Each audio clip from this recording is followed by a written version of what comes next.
10 specific days in the Islamic calendar that surpass even the last 10 nights of Ramadan in virtue.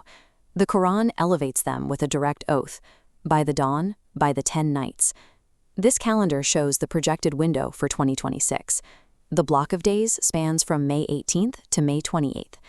Entering this 10-day window without a concrete schedule means you risk letting the highest reward period of the year slip by entirely. Grab your phone or an empty planner.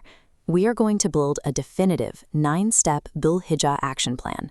Preparing for the 18th in advance allows you to capture the available rewards as soon as the first night begins. The first phase of your plan integrates personal, high-yield acts of worship into your daily routine. Looking at this layout, you see the exact targets for your daily post-prayer dhikr. Program your routine to hit 100 recitations of Subhanallahi wa bihamdihi every day to seek the removal of minor sins. Step 3 is setting a strict daily Quran reading target. During these 10 days, the reward for every single letter you read is multiplied by 10. For step 5, open your clock app and set a daily alarm for exactly 20 minutes before Fajr to wake up for Tahajjud. The prophetic tradition identifies night prayer during these 10 nights as equivalent in virtue to praying on Laylat al-Qadr. Step 7 focuses that early wake-up. Dedicate the first 5 minutes after your alarm goes off strictly to seeking forgiveness and performing daily repentance. Committing to these 4 habits provides a structured baseline for spiritual growth, ensuring you make intentional progress through each day and night. Phase 2 requires mapping out the physical, time-bound milestones on your calendar. Step 2 is blocking out the first 9 days for fasting. Fasting is a unique action where Allah claims the reward exclusively for himself. If fasting for 9 consecutive days causes burnout, clear your schedule for just this date, the 9th day, the day of Arafah. This image captures the physical scale of the Arafah gathering, which reflects its spiritual weight.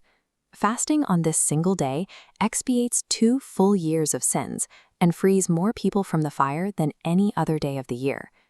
Step 8 brings you to the 10th day. You must plan your logistics for attending Eid Salah early. The Prophet instructed everyone in the community to attend this specific gathering, to share in the communal blessings, even those who are unable to physically perform the prayer themselves.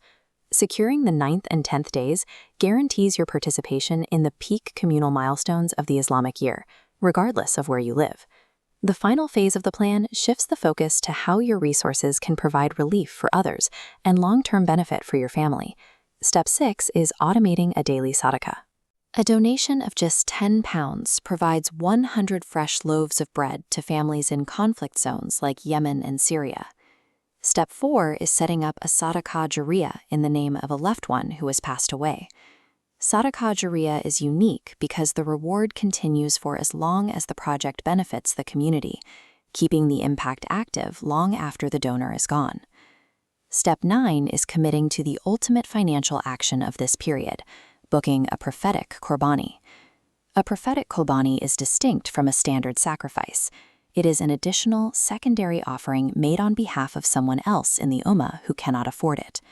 The Prophet was deeply distressed by the losses and hardships facing his community, so he initiated this specific practice to ensure the most vulnerable were covered.